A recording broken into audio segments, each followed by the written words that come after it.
Hello అండి, welcome to our channel. ఈ కాయలు చూసారా అండి? వీటి పేర్లు ఎవరికైనా గుర్తున్నాయా?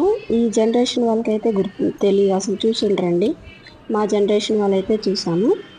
మేము చిన్నప్పుడు బాగా తినేవాళ్ళమండి. ఇది చింతపండుకి దగ్గరగా ఉంటుంది టేస్ట్. కొద్దిగా పుల్లగా, కొంచెం స్వీట్గా, లైట్ స్వీట్గా ఉంటుందండి. ఈ కాయలు ఇప్పుడు కనుమరుగైపోయినాయండి. ఒక 25 ఇయర్స్ నుంచి నేను చూడలేదండి ఈ కాయలు. ఇప్పుడిప్పుడు మళ్ళీ మార్కెట్లోకి వస్తున్నాయి. ఎక్కడైనా కనిపిస్తే ఒకసారి టేస్ట్ చేయండి. హెల్తీ కూడా ఇవి. దీంట్లో సి విటమిన్ కూడా బాగా పుష్కలంగా ఉంటుందండి. ఇవి అడవి కాయలండి, ఎక్కువ అడవిలోనే దొరుకుతుంటాయి. దీనిపైన పొట్టు చాలా మెత్తగా ఉంటుందండి. మాగినాక ఇలా లోపల సీడ్ లాగా వచ్చి ఆ సీడ్ లోపల ఇట్లా పేస్ట్ లాగా మనకి వస్తుందండి. ఇది కొంచెం పులుపు తీపిని కలిసి చాలా సూపర్గా ఉంటుందండి టేస్ట్.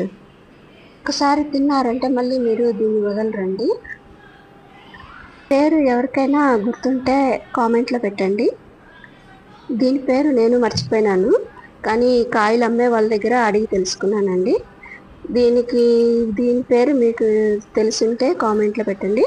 నేను నెక్స్ట్ వీడియోలో దీని పేరు చెప్తాను. ఎంతమంది కామెంట్ పెట్టారు తెలుసుకొని ఆ తర్వాత చెప్తానండి. ఈ వీడియో మీ ఫ్రెండ్స్కి కూడా షేర్ చేసి మీ చిన్ననాటి జ్ఞాపకాలని గుర్తు తెచ్చుకుంటారని ఆశిస్తానండి. ఓకే అండి, ఈ వీడియో నచ్చితే లైక్ చేయండి, సబ్స్క్రైబ్ చేసుకోండి. Bye bye. నెక్స్ట్ వీడియోలో దీని పేరుతో కలుస్తామండి.